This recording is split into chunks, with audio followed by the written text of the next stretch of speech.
है guys, welcome to only civils guru. Only civils guru में आपका स्वागत है। I hope you all are doing well. आप सभी अच्छे होंगे और अच्छे से मेहनत कर रहे होंगे। अब बहुत ज़्यादा दिन बचे नहीं हैं।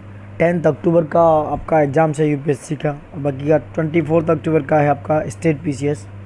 तो देखो गाइस, ये पार्ट 6 है जो हम गवर्नमेंट स्कीम्स लेकर आ रहे हैं, उसका पार्ट 6 कंप्लीट करने जा रहे हैं। पार्ट 6 में हम बहुत सारे टॉपिक हैं। It is related to ministry of corporate affairs and some other schemes, तो हम कंप्लीट करने जा रहे हैं। और आप देखते रहिए और बने रहिए, और लाइक सब्सक्राइब करना मत भूलिए दोस्तों।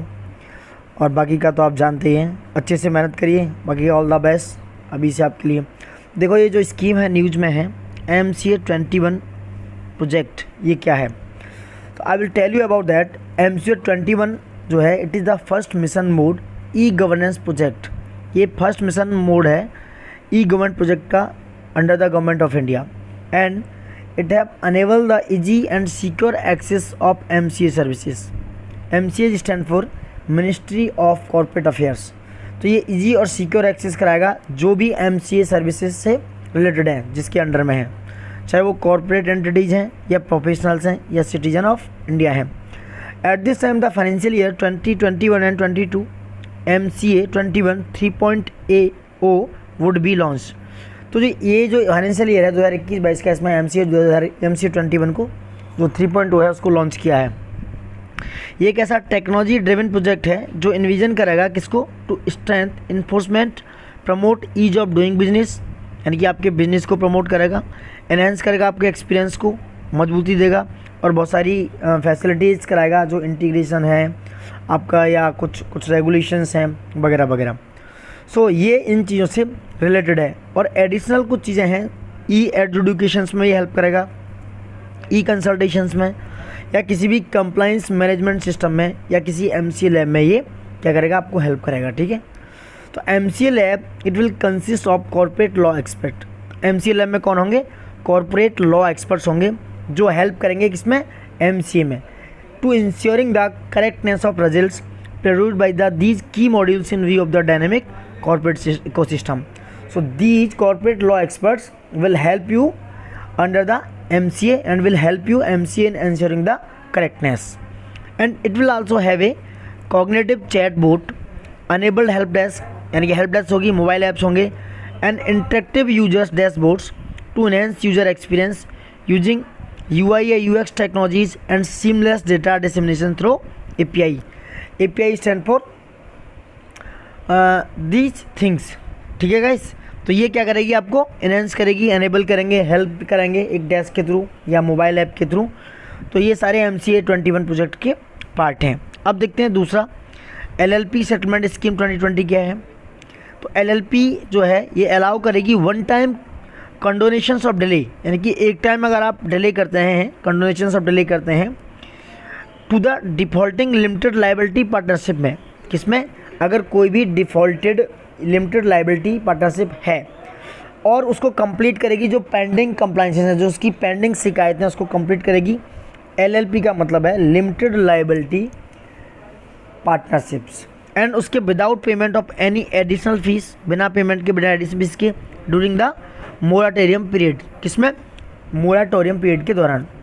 और LLP जो है क्या है? इससे hybrid partnership firm and A company having laser compliance and limited liabilities making it is sought after business structure. LLP क्या है? एक हाइब्रिड पार्टनरशिप है, किसकी? किसी फर्म की या किसी कंपनी की LLP हो सकती है, उसकी लाइबिलिटी हो सकती है। वो क्या है? बहुत कम कंप्लायंस रखती है एंड लिमिटेड लाइबिलिटीज होती हैं उसकी, एंड इट है making it is sought after business structure. वो क्या करती है? आपको एक शॉर्ट बिजनेस स्ट्रक्चर्स बनाएगी दोस्तों। ठीक है, तो this is related to LLP settlement scheme 2020। ठीक है, अब मैंने पहले वाला वीडियो दोस्तों इंग्लिश में बोला था टोटली। अब मुझे श्योर नहीं हो पा रहा हूँ कि मैं इंग्लिश में ही बताऊँ सारी चीज़ें या हिंदी में। मैं हिंदी प्लस इंग्लिश, जिससे इंग्लिश वाले और हिंदी वाले हमारे जो भाई दोस्त हैं उनके लिए फ़ायदा हो, इसलिए मैं हिंदी में भी इसको अपडेट कर रहा हूँ, क्योंकि इंग्लिश का वर्जन है तो हिंदी में भी हम इसको एक्सप्लेन कर रहे हैं। Now I am telling you about ministry of defence, some other relation, some other launch scheme under the ministry of defence. देखो दिस इज डिफरेंट थिंग, यानी कि डिफेंस टेस्टिंग इंफ्रास्ट्रक्चर स्कीम है ये DTI, defence testing infrastructure scheme. इसका कुछ objective है, तो objective क्या है, ये प्रमोट करेगी इंडिजीनियस डिफेंस प्रोडक्शन को। किसको? इंडिजीनियस डिफेंस प्रोडक्शन को। उसके बाद ये कुछ स्पेशल फोकस रखेगी अगर आप पार्टिसिपेट करते हैं MSME के साथ, एंड स्टार्टअप करेगी किसके द्वारा? Bridging gaps in defence testing infrastructure in the country, यानी कि जो ब्रिजिंग गैप को भरेगी जो डिफेंस टेस्टिंग इंफ्रास्ट्रक्चर के थ्रू होता है हमारे देश में, उस गैप को ये भरने में, फिल करने में डिफेंस टेस्टिंग इंफ्रास्ट्रक्चर स्कीम क्या करेगी? हेल्प करेगी। इसके कुछ साइलेंट फीचर हैं। ये करीब दोस्तों it would run for the duration of 5 year, 5 years के लिए रन करेगी। और ये 6 to न्यू यानी 6 से 8 नई टेस्ट फैसिलिटीज़ किसके साथ पार्टनरशिप में? विद प्राइवेट इंडस्ट्री के साथ पार्टनरशिप करेगी। एंड ये फैसिलिटेट करेगी कुछ इंडिजीनियस, यानी कि कुछ इंडिजीनियस जो होते हैं स्वयं में स्वायत्त डिफेंस प्रोडक्शन, और कुछ ये रिड्यूस करेगी हमारे इंपोर्ट को। ये स्कीम जो है डिफेंस टेस्टिंग इंफ्रास्ट्रक्चर हमारे जो इंपोर्ट ऑफ मिलिट्री इक्विपमेंट्स है उसमें क्या करेगी? रिड्यूस करेगी, रिडक्शन करेगी, कमी लाएगी, और हमारे कंट्री को, इंडिया को सेल्फ रिलायंट बनाने में बहुत ज़्यादा मदद करेगी। और वहीं बात करें ईच DTI है, यानी कि DTI stand for defence testing infrastructure है, वो क्या करेगा? एक स्पेशल पर्पज़ व्हीकल सेटअप करेंगे ये लोग। और ये क्या होगा? ये जो स्पेशल पर्पज़ व्हीकल होगा ये एक इम्प्लीमेंटिंग एजेंसी की तरह क्या करेंगे? काम करेंगे। और कुछ ओनली प्राइवेट एंटिटीज़ हैं वो क्या होंगी? रजिस्टर्ड होंगी भारत में। और कुछ स्टेट गवर्नमेंट एजेंसीज हैं वो क्या करेंगी? वो क्वालिफाइंग करेंगी forming the special purpose vehicle के लिए। ठीक है दोस्तों, तो this is all about this scheme. Some other silent feature is, और ये जो स्कीम है रजिस्टर्ड होगी अंडर कंपनीज एक्ट 2003, यानी कि 2013 दोस्तों, ये ध्यान रखना। कंपनीज एक्ट कुछ भी रख सकते हैं और आपको वो कन्फ्यूज कर सकते हैं। और वहीं ये क्या करेंगे? जो स्पेशल पर्पज़ व्हीकल हैं ये खुद क्या करेंगे? ऑपरेट होंगे एंड मेंटेन करेंगे सारे जितने भी एसेट्स हैं इस स्कीम के अंदर। तो ये क्या करेंगे? स्पेशल पर्पज़ व्हीकल इसको ऑपरेट करेंगे। और जो फंडिंग है, फंडिंग जो है the project under the scheme it will be provided with up to 75% government funding in the form of grant and aid. जो 75% फंडिंग होगी वो ग्रांट एंड एड की सहायता से होगी, और रिमेनिंग 25% जो होगी वो जो प्रोजेक्ट की जो कॉस्ट है उसका 25% जो होगी it will have to borne by the किसके द्वारा? SPV stand for special purpose vehicle. किसके द्वारा बोर्न की जाएगी? वो किसके द्वारा क्रिएट की जाएगी? स्पेशल पर्पज़ व्हीकल के द्वारा। 75% इसको गवर्नमेंट करेगा फंड और 25% बाई SPVs। और जो इक्विपमेंट और सिस्टम है वो टेस्ट किए जाएंगे और सर्टिफाइड करने जाएंगे किसके द्वारा? एप्रोप्रिएशन एक्रेडिशन के द्वारा, जो अप्रोप्रिएट एक्रेडिशन होगा उसके द्वारा। तो दिस स्कीम ऑल अबाउट, यानी कि कुछ मेजॉरिटी टेस्ट फैसिलिटीज़ होंगी। और the scheme is not limited to setting up test facilities in the DIS only. तो ये जो स्कीम है ये सिर्फ इस बात के लिए टेस्ट फैसिलिटीज़ के लिए लिमिटेड नहीं है, किसमें? DIC के अंडर में। ये और बहुत सारी चीज़ों को क्या करेगी? फैसिलिटेट करेगी, लाइक 2 डिफेंस इंडस्ट्रियल कॉरिडोर हैं या अदर स्कीम्स हैं। तो ये जो स्कीम है वो सारी चीज़ों को कवर करते हुए चलेगी दोस्तों। ठीक है, this is all about DTI। अब हम आते हैं कुछ अदर स्कीम्स हैं जो न्यूज़ में, लाइक 1 रैंक 1 पेंशन स्कीम है, इट्स वेरी इंपॉर्टेंट। तो वो सारी स्कीम आप देख के जाएगा, 2 क्वेश्चन ज़रूर आने वाले हैं। इसका देखो न्यूज़ में क्या है, ये जो 1 जुलाई 2014 से इफेक्टिव हुआ, डेट ज़रूर याद रखिएगा। और रिसेंटली इस स्कीम को 5 साल कंप्लीट हो गए, जो कि लॉन्च की गई थी 2015 में। ठीक है दोस्तों, इसका ऑब्जेक्टिव वही है कि ये प्रोवाइड कराएगी यूनिफॉर्म पेंशंस जो आर्म फोर्स या पर्सनल रिटायर होते हैं उनके थ्रू, उनकी कुछ रैंक के थ्रू दी जाएगी, या और जो ब्रिज द गैप है between the pensions of current and past ex serviceman at periodic interval. ये उनके बीच में जो गैप है उसको क्या करेगी दोस्तों? फिल करेगी। ठीक है, क्या करेगी? फिल करेगी दोस्तों। ये ठीक है, सॉरी, ये यूनिफॉर्म पेंशंस मैंने बता चुका है, ये थोड़ा सा गड़बड़ हो गया था। आर्म फोर्सेस के लिए जो पर्सनल रिटायरिंग है in the same rank and the same length of service है, ये उनके लिए है। ठीक है, तो देख लेना, एक बार मैंने आपको बोल दिया है, थोड़ा सा गड़बड़ हो गया था। अब देखो कुछ साइलेंट फीचर हैं। जो इसका एरियर है वो पेड होगा किसके द्वारा? 4 हाफ ईयरली इंस्टॉलमेंट में, यानी कि 4 हाफ ईयरली इंस्टॉलमेंट में ये पेड किया जाएगा। जो जितनी भी विडोज़ हैं, इंक्लूडिंग वॉर विडोज़ हैं, जिसमें वॉर के दौरान उनको विडो हो गई थी, यानी कि जो विधवा हो गई थी, it will be paid arrears in one installment, उनके लिए क्या होगा, ये एरियर्स एक ही इंस्टॉलमेंट में पे किया जाएगा दोस्तों, ठीक है। और पेंशन क्या होगी, रीफिक्स की जाएगी जितने भी पेंशनर हैं उनके लिए, चाहे वो रिटायरिंग है किससे, the same rank and with the same length of service से। The average of minimum and maximum pension कितनी है इन 2013 के दौरान।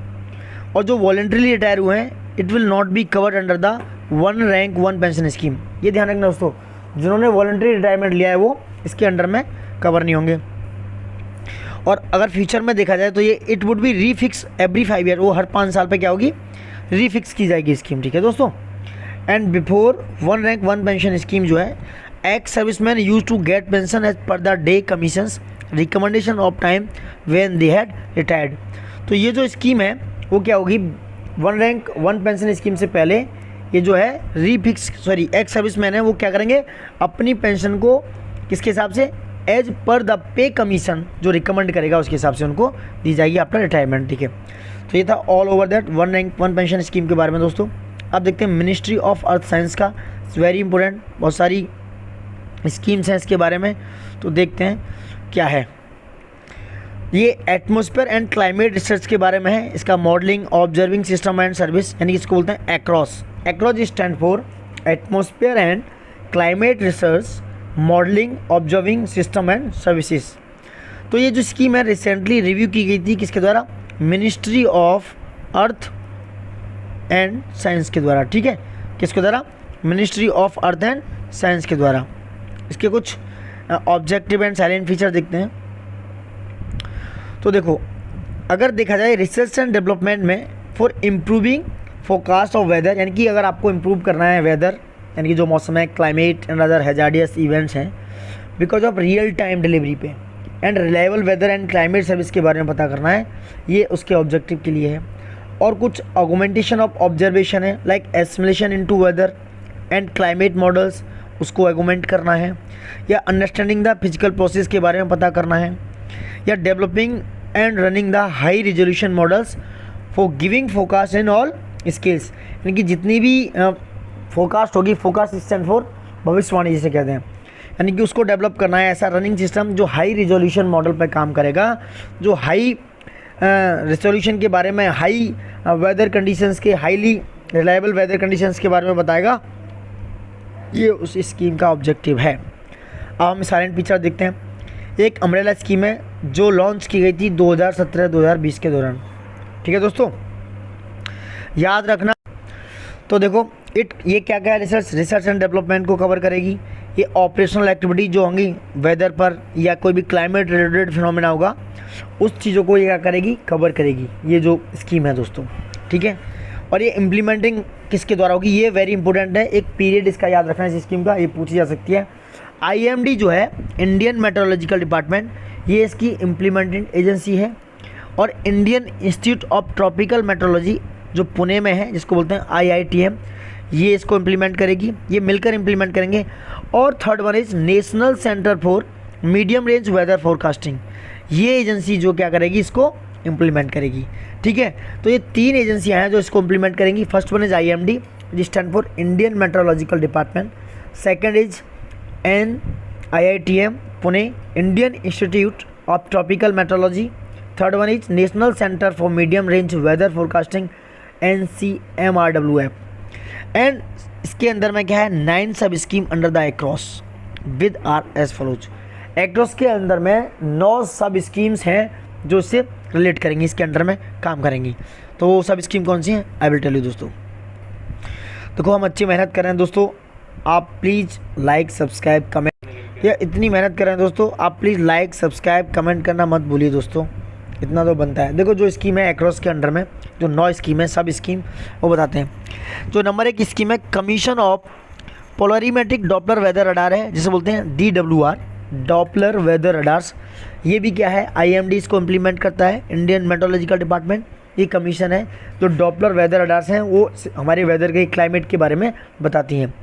वहीं अपग्रेडेशन ऑफ फॉरेस्ट सिस्टम, यानी कि फॉरेस्ट सिस्टम को अपग्रेड करते रहना रेगुलर बेस पे, ये भी IMD इम्प्लीमेंट करता है, जिससे कि हमें अच्छे से हमारे वेदर के बारे में, क्लाइमेट के बारे में चीज़ें पता रहें। तीसरा है वेदर एंड क्लाइमेट सर्विस, ये भी IMD इसको इम्प्लीमेंट करता है। चौथा है एटमॉस्फेरिक ऑब्जर्वेशन नेटवर्क, ये भी आईएमडी इम्प्लीमेंट करता है।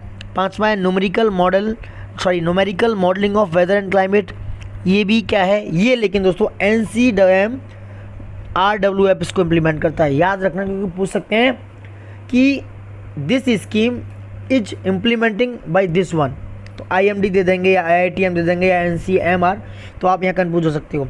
तो कन्फ्यूज नहीं होना है। Numerical modelling of weather and climate को कौन देखता है, इम्प्लीमेंट करता है, NCMRWF। वही मानसून मिशन सेकंड है, इट इंक्लूडिंग हाई रिजोल्यूशन यानी कि 12 kilometre global ensemble forecast system यानी कि नीति आयोग आइडेंटिफाइड एक्टिविटी है, ये कौन करता है इम्प्लीमेंट, IITM। उसके बाद monsoon convention cloud and climate change है, ये MC4 इसे बोलते हैं। C4 मतलब convection clouds and climate change, इसको भी IITM क्या करता है, इम्प्लीमेंट करता है। वहीं हाई परफॉर्मेंस कंप्यूटिंग सिस्टम है, इसको भी कौन करता है, IITM करता है इम्प्लीमेंट। वहीं national facility for airborne research है, इसको कौन करता है, इसको भी दोस्तों IITM जो पुणे की है इंस्टीट्यूट, वो इसको क्या करता है, इम्प्लीमेंट करता है। तो सारे जो 9 सब स्कीम है मैंने उनके बारे में बताया और कौन इनको इम्प्लीमेंट एजेंसी है वो बताया है। सिर्फ numerical modelling of weather and climate है, उसको इम्प्लीमेंट कौन करता है, NCMRWF इम्प्लीमेंटिंग एजेंसी है इसकी दोस्तों। तो आप देख चुके होंगे सारी चीज़ें, मैंने इसके बारे में बताया। अब देखो आता है नेशनल मानसून स्कीम मिशन, ये क्या है। रिसेंटली देखा जाए तो ये जो मिशन है किसके था, ministry outline the achievement of the second phase, ठीक है। इसके कुछ ऑब्जेक्टिव हैं। It has develop a state of the art and the dynamic monsoon prediction system जो कि पहले से प्रिडिक्ट हो, पहले से बता दिया जाए। तो ये नेशनल मानसून मिशन के अंदर में इसका ऑब्जेक्टिव है। इसकी शॉर्ट रेंज है 1 to 10 डेज की, मीडियम रेंज है 10 to 13 डेज और लॉन्ग रेंज है अप टू 1 सीजन, यानी कि एक सीजन से अधिक हो सकता है, ठीक है, एक सीजन तक हो सकता है। तो इसका क्या है ऑब्जेक्टिव है। ये जो मिशन है दोस्तों national monsoon mission stand for NMM, ये 2012 में लॉन्च किया गया और इसका फर्स्ट फेज जो है कब लास्ट किया गया, 2017 तक। उसके बाद जो IITM पुणे है जिसकी हम बात कर रहे थे अभी ऊपर, Indian institute of tropical metrology जो है इसकी मेन बॉडी है जो क्या करेगी, इसको एग्जीक्यूट करेगी और इस मिशन का कोऑर्डिनेशन देखेगी दोस्तों, ठीक है। और अगर देखा जाए कुछ लॉन्ग रेंज फोरकास्टिंग के लिए यानी कि एक सीजन तक up to 1 season, American model called climate forecast system is used, उसके लिए CFC यूज होता है। एंड कुछ coupled ocean atmospheric modelling system use होते हैं और बहुत सारी चीज़ें ओशियन एटमॉस्फेयर और लैंड पर जो यूज़ होती हैं उसके फोरकास्टिंग के लिए। वहीं शॉर्ट टू मीडियम रेंज के लिए यूनिफाइड मॉडल जो डेवलप किया है UK में बेस्ड है, उसके द्वारा क्या होता है उसका शॉर्ट टू मीडियम रेंज वो यूनिफाइड मॉडल बताता है। वहीं नेशनल मानसून मिशन जो है it is a augmentation with high performance computing facilities and it is help to achieving a paradigm shift in weather, यानी कि if weather is shifted by other resources and climate modelling for operational weather forecast. This is under the national monsoon mission. All these things are related to national monsoon mission, ठीक है दोस्तों। आप समझ गए होंगे कि इसका सेकेंड फेज और सारी चीज़ें कब लॉन्च हुआ, आप एक बार डेट को रिमाइंड करके जाइएगा। अब देखते हैं इसका सेकेंड फेज, इसकी कुछ और पार्टनरशिप है इंडियन और फॉरेन स्टेट के साथ, मैंने बताया जैसे सेकेंड फेज में UK है वगैरह वगैरह है। और इसके कुछ और ऑब्जेक्टिव हैं, system for climate applications like social impact, agriculture पे, फूड सिक्योरिटी पे या फ्लड फोरकास्ट पे, देयर आर डिफरेंट थिंग। और वहीं डेटा एसिमुलेशन सिस्टम भी इसका एक काम है, वो प्रिपेयर करेंगे हाई क्वालिटी डेटा, क्योंकि अगर वो हाई क्वालिटी डेटा के हिसाब से ही प्रिडिक्शन कर पाएंगे, जब क्वालिटी डेटा उनके पास स्टोर होगा तभी वो फ्यूचर फोरकास्ट कर पाएंगे। इसका जो सेकंड फेज है, ठीक है दोस्तों, इसका सेकंड NNM का जो सेकंड फेज है वो 2017 से 2020 तक है नेशनल मानसून मिशन का। ये प्रिडिक्ट करता है एक्सट्रीम एंड डेवलप करता है कुछ ऐसे एप्लीकेशन जो मानसून फोरकास्ट कर सकें, जिसके बेस पर हो, मानसून फोरकास्ट बेस पर ऐसे सिस्टम हो, वो क्या करता है, प्रिडिक्ट करता है दोस्तों, ठीक है। और कुछ ऑपरेशनल सीजन है उनको फोरकास्ट करता है, कुछ मानसून रेनफॉल एंड टेम्परेचर है उसको भी फोरकास्ट करता है। और ये जो इम्प्रूवमेंट है किस में इम्प्रूव करता है, साइक्लोन ट्रैकिंग में एंड इंटेंसिटी प्रेडिक्शन में ये क्या करता है, इम्प्रूवमेंट करता है दोस्तों। वहीं कुछ ग्लोबल असेंबलर फोरकास्ट सिस्टम को क्या करता है, कमीशन करता है। किसके लिए होता है ये ग्लोबल इंसेम्बल फोरकास्ट सिस्टम, ये कुछ शॉर्ट और मीडियम रेंज प्रेडिक्शन जो कि 12 किलोमीटर तक प्रेडिक्ट कर सकते हैं, ये करता है। कुछ प्रिपेयर करता है regional seasonal forecast outlook for South Asia के लिए, जो किसके वर्ल्ड मेट्रोलॉजिकल ऑर्गेनाइजेशन के अंडर में काम करते हैं। Under WMO it is recognise regional climate centre and South Asia seasonal climate outlook forum that is called SASCOF activities.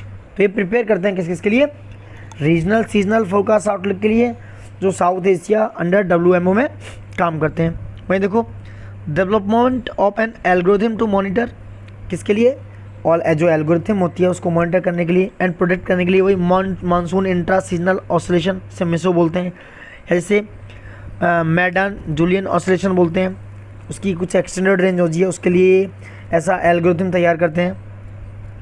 और देखा जाए प्रोबेबिलिटी, ये जो क्वांटिटेटिव प्रेसिपिटेशन होता है जो फोरकास्ट करने के लिए ओवरऑल इंडियन रिवर बेसिन में, इसको भी ये ऑपरेशनली इम्प्लीमेंट करता है। ठीक है दोस्तों, क्या करता है, ऑपरेशनली इम्प्लीमेंट करता है। जो क्वांटिटेटिव प्रेडिक्शन होता है प्रेसिपिटेशन फोरकास्ट होता है जो बारिश होती है, और जो हमारी इंडियन रिवर बेसिन है उसको भी ऑपरेशनली क्या करते हैं, इम्प्लीमेंट करते हैं। तो ये था, this is all about national monsoon mission के बारे में, हमने इनकी सारी चीज़ें बता दी दोस्तों। अब आगे बढ़ते हैं, कुछ मिसलेनियस इनिशिएटिव हैं, इनको आप देख लीजिएगा जो बहुत इंपॉर्टेंट हो सकते हैं आपके एग्जाम पर्सपेक्टिव से। ठीक है, तो देखो ये है नॉलेज रिसोर्स सेंटर नेटवर्क, जैसे बोलते हैं KRCN, KRC मतलब नॉलेज रिसोर्स सेंटर नेटवर्क। ये क्या करता है, ये डेवलप करता है ऐसा इंटीग्रेटेड इंफॉर्मेशन सिस्टम जो 1 पॉइंट पर क्या होता है 24/7 क्या करेगा, एक्सेस करेगा, और वो इन्फॉर्मेशन प्रोवाइड कराएगा किसके लिए, कुछ ऐसे प्रोडक्ट हैं, बुक्स, कुछ ऐसी रिपोर्ट, कुछ ऐसे जर्नल्स जो इसके लिए इंटीग्रेटेड इन्फॉर्मेशन कलेक्ट कर सकें। और ये डिजिटल इंडिया इनिशिएटिव के अंडर क्या करता है, काम करता है, knowledge resource centre network digital India mission के अंदर।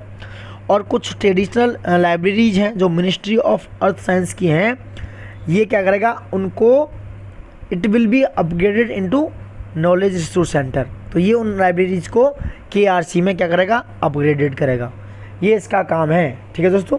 अब दूसरा है मोबाइल ऐप मौसम जो है, जो कि IMD के लिए है। तो ये जो मौसम है ये it will communicate weather for information and forecast करेगी और इन्फॉर्मेशन देगी in a lucid important manner without technical jargons, without technical support की। और ये 5 सर्विस क्रिएट करती है। नंबर 1 करंट वेदर के बारे में, नाउ कास्ट करेगी यानी कि जो वार्निंग करने के बारे में, सिटी फोरकास्ट करने के बारे में, वार्निंग्स एंड रडार प्रोडक्ट्स।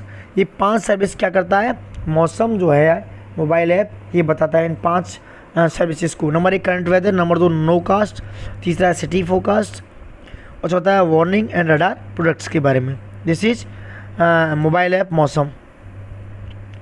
और नेक्स्ट है दोस्तों मिनिस्ट्री ऑफ एजुकेशन के बारे में, ये हम अगली वीडियो में बताएंगे। यहाँ तक हम करीब 25 मिनट का वीडियो कंप्लीट कर चुके हैं दोस्तों। बहुत सारी चीज़ें हमने miscellaneous initiative, knowledge resource centre के बारे में, मोबाइल ऐप मौसम, या जो नेशनल मानसून मिशन है, इन सब के बारे में आपको मिनिस्ट्री ऑफ अर्थ साइंस के अंडर में जो भी स्कीम है कंप्लीट कर लिया, बता दिया है।